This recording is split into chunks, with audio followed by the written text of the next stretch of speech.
आज खऱ्या अर्थानं जसं पाकिस्तान आणि बांगलादेश आणि श्रीलंका ज्या देशाचं लोकशाही जी आज धोक्यात निर्माण आलेली आहे, तीच परिस्थिती भारतातही सुद्धा आता सुरू झालेली आहे. जनभावना आपण महाराष्ट्राच्या निवडणुकीच्या पाहिल्या तर महाराष्ट्रामध्ये लोक अजूनही हे सरकार जे आज आलेलं आहे या सरकारला आमच्या मतानं आलेलं नाही असं अनेक शहरात अनेक गावात याच्यावरची चर्चा चालली आहे. जनभावना या ठिकाणी व्यक्त केल्या जातात. मार्कंडवाडीमध्ये ज्या पद्धतीनं मॉकपोल करण्याचा त्यांनी प्रयत्न केला, पण त्याला शासनाने त्यांचा आवाज दाबण्याचं काम केलेलं आहे. अनेक गावात आता ग्रामसभेचे ठराव सुरू झाले. ही मार्कंडवाडीची घटना नुसती महाराष्ट्रापुरतच राहिली नाही, तर देश पातळीवर आणि जागतिक पातळीवर याच्यावरची चर्चा सुरू झाली. भारतासारख्या बलशाली लोकशाहीचा देश असं याची किमया पूर्ण जगात होती. पण भारताची लोकशाही आता धोक्यात आली की आहे ही आता जागतिक पातळीवर चर्चा सुरू झालेली आहे. जे काही आता जे सरकार झालं त्यांना जे असुरी बहुमत मिळालं आणि पहिल्याच दिवशी सभागृहामध्ये विधानसभेच्या अध्यक्षाच्या अभिनंदनाच्या प्रस्तावावर सरकारने अभिनंदन वेगळं राहिलं आणि राजकीयच भाषण करताना आपण दोन उपमुख्यमंत्र्यांना पाहिलं. म्हणजे सत्तेमध्ये कसा माज आलेला आहे ही दर्शन पूर्ण महाराष्ट्र बघत होतं. एका आमदारांनी तर शपथ घेत असताना सांगितलं की, कारण म्हणावं लागतं मी निवडून आलो आहे म्हणून, त्यांनी सांगितलं मी निवडून आलो नाही म्हणून. अशा पद्धतीचं शपथ घेताना त्यांनी वक्तव्य केलं. ते रेकॉर्डवर आहे. आणि अनेक आता सत्ता पक्षातले आमदार आपल्याला स्वतःला चिमटे घेऊन बघतात की खरंच मला एवढ्या मतानं मी कसं निवडून आलो, मला तर लोक हाकलत होते गावात मोहल्ल्यामध्ये, मी आलो निवडून कसं, अशी चिमटे घेऊन बघणारेही आमदार अनेक आपण भाजपमध्ये आता सत्ता पक्षातले पाहतो आहे.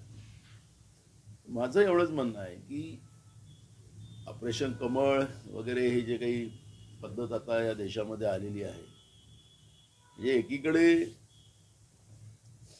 इकडे निवडणूक आयोग आणि बीजेपी मिळून त्यांना जो कारभार लोकांच्या मतावर डाका टाकण्याचा करता येतो तो करतातच.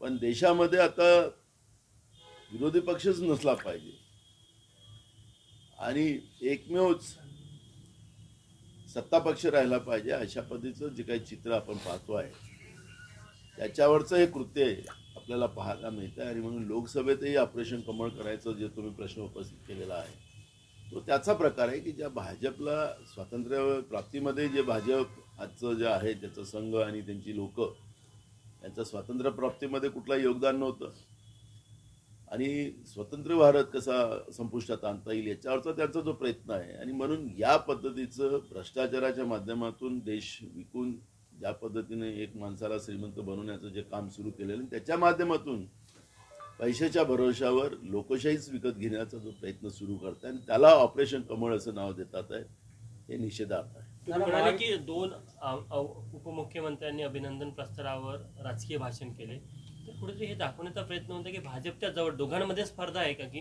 कोण भाजपच्या जवळ असं. ते आता पुढं खूप सारे खेळ आहेत. त्यांना भाजप कळलीच नाही दोघांना. जेव्हा आता पुढं जेव्हा कळेल त्यावेळेस ते त्याच्यावर मला खूप सारं बोलता येईल, पण आत्ता काही त्याच्याबद्दलचं बोलायचं नाही. त्यांचा सुखी संसार राहावा असं आमची अपेक्षा आहे. पण काय होणार आहे या नागपूरच्या अधिवेशनापर्यंतच खूप साऱ्या गोष्टी पुढे येतील. महाविकास आघाडीकडून विरोधी पक्षनेत्यासाठी अद्याप अर्ज केला गेला नाही. तुम्ही गटनेत्यापदाची अजून निवड केली नाही. अर्ज केला जात नाही. आम्ही परवा पण सांगितलं की आम्ही तिन्ही पक्षाचे सगळे नेते बसू आणि त्याच्यामध्ये एक मताने एक नाव आम्ही त्यांना देऊ विधानसभा अध्यक्षाला. राज्याच्या मुख्यमंत्र्यांशी ज्या दिवशी अध्यक्षाच्या निवडीचा जो फॉर्म भरायचा दिवस होता त्या दिवशी आम्ही भेटलो. मुख्यमंत्र्यांनी सकारात्मक भूमिका घेतली आणि त्याच्यातला मार्ग निघेल आणि आम्ही आता तिन्ही पक्ष येत्या नागपूरच्या अधिवेशनामध्ये विरोधी पक्षाच्या बद्दलची भूमिका बसून आम्ही निर्णय घेऊ. शिवसेनेने गटनेता जाहीर केलेला, राष्ट्रवादीने गटनेता जाहीर केलेला. आम्ही अधिवेशनात करू ना. आम्ही आता या नागपूरच्या अधिवेशनामध्ये आम्ही आमचा गटनेता आपल्याला पाहायला मिळेल. महायुतीमध्ये समन्वय नसल्याने मंत्रिमंडळाची यादी आहे ती रखडलेली आहे, कसं होईल? मी आत्ताच या सगळ्यांच्या प्रश्नाचं उत्तर देताना सांगितलं की आता नागपूरच्या अधिवेशनापर्यंतच या माहितीमध्ये काय काय होतं ते आपल्याला पाहायला मिळणार आहे. त्याच्यामुळे मी त्याच्यावर आत्ता काही प्रतिक्रिया करणं काही बरोबर नाही. गटनेतेपदासाठी काँग्रेसमध्ये अंतर्गत काही रस्सीखेच म्हणण्यापेक्षा स्पर्धा. कुठलीच स्पर्धा नाही आहे. हायकमांडला आम्ही एकमताने ठराव करून पाठवलेला आहे. हायकमांड ज्याचं नाव पाठवेल तो आमचा गटनेता होईल. गौतम अडाणींनी भेट घेतली आहे फडणवीसांची काल, त्याच्यामुळे चर्चा सुरू झाली आहे. आता लाभार्थी तर जमा होतीलच ना. लाभार्थ्यांची आता लाईन लागलेली आहे. त्यामुळे आता मी त्याच्यावर काही प्रतिक्रिया देणं काही बरोबर नाही. ईव्हीएम बद्दल सुप्रीम कोर्टात जायचा असा एक निर्णय इंडिया आघाडीच्या पक्षांमध्ये होतोय, चर्चा पण काल झाली दिल्लीत. मार्कंडवाडीच्या घटनेच्या नंतर देश पातळीवर याच्यावर चर्चा मोठ्या प्रमाणात सुरू झालेली आहे. मी सांगितलं मगाशी की नुसतं देशातच नव्हे तर जगामध्ये चर्चा सुरू झालेली आहे आणि अनेक गावामध्ये